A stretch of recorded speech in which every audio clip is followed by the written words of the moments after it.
In what could be described as abominable, horrible, detestable, repugnant, but words are not enough to express the act that has caused agony for the people of Ubulu Uku Kingdom in Anachasa local government area of Delta State. Their monarch, His Royal Highness Akaeze Edward Ofulue III, abducted 19 days ago at about 4 p.m. on January 5, 2016 by suspected Fulani herdsmen, was discovered stone dead 15 days after the creepy incident. In Ubulu Uku and other kingdoms, it is a taboo to kidnap a king, not to talk of killing him. Vigilante group members found his decomposing remains at the stump of a tree in the bush at Omunede, in Kanotis local government area, the boundary between Delta and Edo States. Ofulue III, a lawyer, businessman, and an ardent Christian of the Ubulu Life Bible Ministry, was driving with a young pastor of the church, who also served as one of his aides in his Land Cruiser Jeep, along the notorious Obi Of Ubulu road when the abductor struck at a disgracefully bad spot. The bad spot, about 40 kilometers from his country home, has been a flashpoint in recent times. Many persons, including 2 Catholic priests, were kidnapped at the spot by suspected Fulani herdsmen, who more often than not lay siege there. The vigilante group member, who pleaded not to be mentioned, said they discovered 2 decomposing corpses in the bush, but were able to identify the monarch because of his beards and apparel. He also added that the king's corpse was found resting at the bottom of a palm tree. The source, who was cornered by our reporter, said, "We will not identify the second body, but the fellow had Hausa shoes on." This is a very challenging period for us in this kingdom. I was one of those who went in search of the king. Independent investigation by our reporter revealed that His Royal Highness Ofulue III, who was 10 years on the throne this year, just marked the anniversary and was duped of some money running into millions of naira and items, including royal beads, by one of his houseboys from the northern part of the country. A dependable source told us that he kept 200 million naira in the palace, but his houseboy allegedly stole the money and ran away with the items. He added, "I learned that some days after, unknown persons suspected to be the Fulani herdsmen called the king, claiming that they saw his beads and money and that he should come to collect them. They told him to drive to the notorious road, and the king, not knowing it was a setup, set out to meet with them. His fleeing houseboy linked up with the herdsmen, who talked him into arranging the monarch for ransom. However, Financial Watch could not confirm whether the pastor that went with him and his driver knew that anybody invited the king, or that he was on a mission to meet the kidnappers who pretended to have found his beads. However, the version said only he and the pastor were in the car. Another said they were 3, including his driver. At the bar spot, the herdsmen who laid ambush came out, shooting sporadically. It was obvious that they were old in the game, as they led him into the bush, immediately leaving the SUV on the roadside. This was according to an eyewitness. From available information, the fleeing houseboy did not show up, but it was through him they got the monarch's phone number, with which they established contact. Miraculously, both the king and the pastor managed to break out from the kidnappers' grip a day after their abduction. But while the pastor was able to pick it to Ubulu Uku, the king could not. A village source said the pastor told the story of how he and the monarch broke loose from their abductors, but while he, being younger, was able to run with more energy, the monarch, due to his age, could not make it because of exhaustion. The king reportedly complained that he was tired and needed to rest, but the pastor ran to the community to inform the people. He gave a graphic description of the area in the bush where they took them to, but before any of the search parties could get there, the Fulani herdsmen found the king and took him away. The escape of the pastor actually raised the villagers' hope that they could find their king alive and gave them more impetus to comb the forest in search of him, but that was not to be. The police confirmed the story of the pastor's escape from the kidnappers then, The pastor, according to our sources, narrated how the herdsmen beat him mercilessly in the bush but spared the king because they know his status. He disclosed that they took them inside the forest in Imbiri area, closer to Umunede, and that their abductors came out when the monarch's driver slowed down the jeep at the bad spot. Inside the bush, just like the recent kidnap of the former secretary to the federal government, SSD Chief Olufalae, by Fulani herdsmen in the southwest region, they asked the king for the names and phone numbers of his trusted family member that would pay the ransom for his release. The suspected kidnappers established contact with the palace after about 3 days that they had taken the king hostage and made a demand of 100 million naira ransom, but later settled for 30 million naira after much negotiation.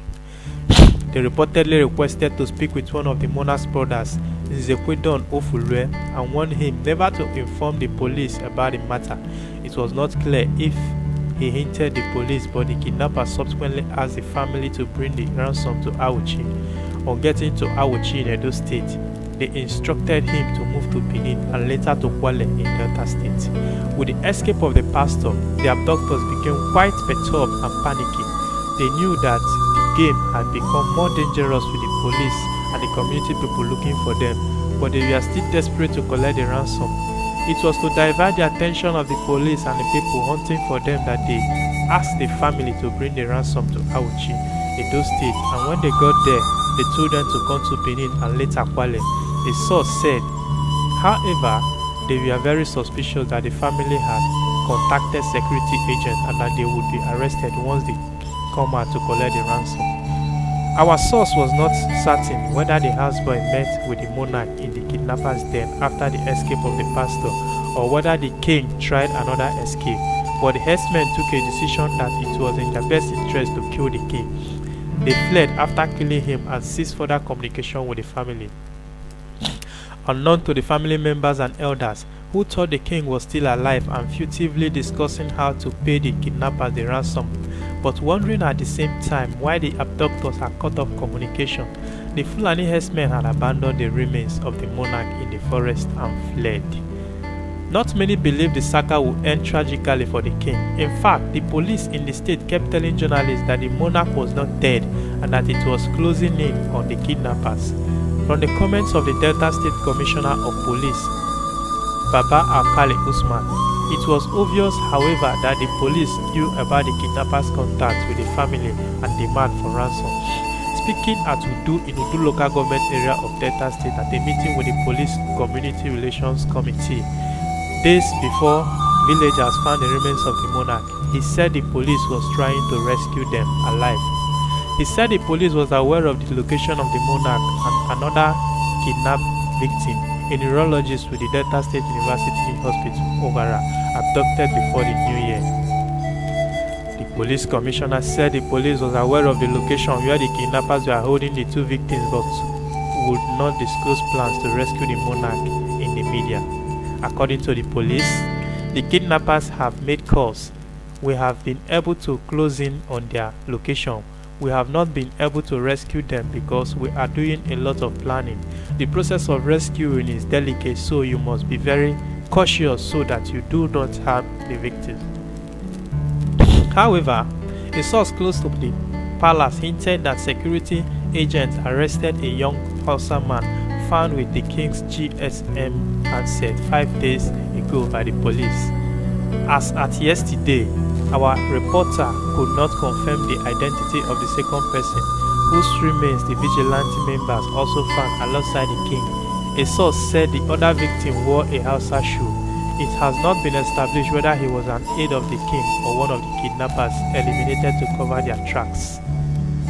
The governor of the state, Senator Ifeanyi Okowa, who became dumbfounded upon hearing the news of the death of the monarch, said on Friday evening that his death had opened a sacrilegious chapter in the history of the state and vowed that the state under his watch would ensure that his abduction and subsequent death will be thoroughly investigated.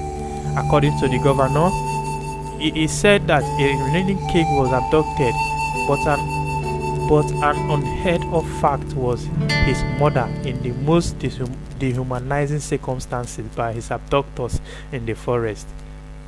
I have directed an inquiry into this abominable act and call on Deltans, particularly the kingdom and the security agencies, to work harmoniously to unearth the culprits. In a statement by his Chief Press Secretary, Mr. Charles Aniago, commiserating with the families of the late monarch and people of Ubulu Uku Kingdom, the governor said, I have directed an inquiry into this abominable act and call on Deltans, particularly the kingdom and the security agencies, to work harmoniously to unearth the culprits. Governor Okowa lamented that he received with shock the news of the Obi's abduction about 19 days ago and enjoined the people of Ubulu Uku to close ranks in the course of this investigation. He said that King Edward's death will mark a new vesta in the battle against kidnapping and other violent crimes in the state, and called on parents to warn their wards about the companies they keep, as the state was not out to make a guinea pig of anybody found to be culpable in related crimes. The governor, who underscored the place of security for peaceful and investor-friendly environment, observed that it was against this background that his administration set up the Committee on Peace and Security with prominent community leaders as members. Senator Okowa noted that as part of enlightenment on the dangers of these violent crimes, the government has been sponsoring seminars in higher institutions across the state to sensitize the youths on the dangers and implications of these crimes to their career and the security of the state. However, for the people of Ubulu Uku Kingdom, it was strange and an insult that Fulani herdsmen kidnapped their king and the natives. Local vigilante members, hunters and herbalists raised different search parties searching for him. As soon as the people confirmed the death of the monarch, the town erupted in a protest on Friday with irate villagers marching about the streets in anger. When our correspondent in the community visited on Friday, there was uneasy calm as armed soldiers stationed at the Ogbashuku Road end of the town to forestall the breakdown of law and order. Whereas use of the area barricaded the Iseluku road end with woods and bonfire.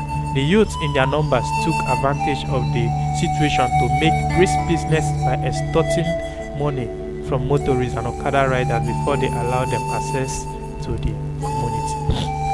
One of our correspondents who drove around the community reported that the news of the unexpected death of the 52-year-old monarch crippled economic activities in the town, adding that residents closed their shops.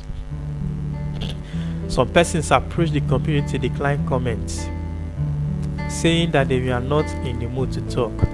According to them, everybody is mourning, including children. These Fulani herdsmen have dealt with us. We have not been ourselves since we got to the news of the death of our reverend king, one of the sources said. Later on Friday, angry youths who prevented some conventional media from gaining access to the community chased away the police. It was only when soldiers came that they dismantled the roadblocks which the youths mounted. There was allegation that some persons were sustained injuries from stray bullets fired by security operatives. Reacting to the death of the king, the member representing Anyocha Oshimili Federal Constituency in the House of Representatives, Mrs. Joanne Marapo, described the passage of the monarch as catastrophic. Marapo, who is also a cousin to the late king, said amid sobs, "What a waste," calling for drastic solution to the harassment of the civil population of Delta North by nomadic kidnappers. According to the Honorable, what have we done to deserve this? They keep on brutalizing our people, she asked. She appealed to the police and other security agents to go after those behind the dastardly act with a view to bringing them to book. Thank you for listening. You can visit our website www.financialwatchnigeria.com for details and more stories surrounding us. Thank you very much for watching. Thank you.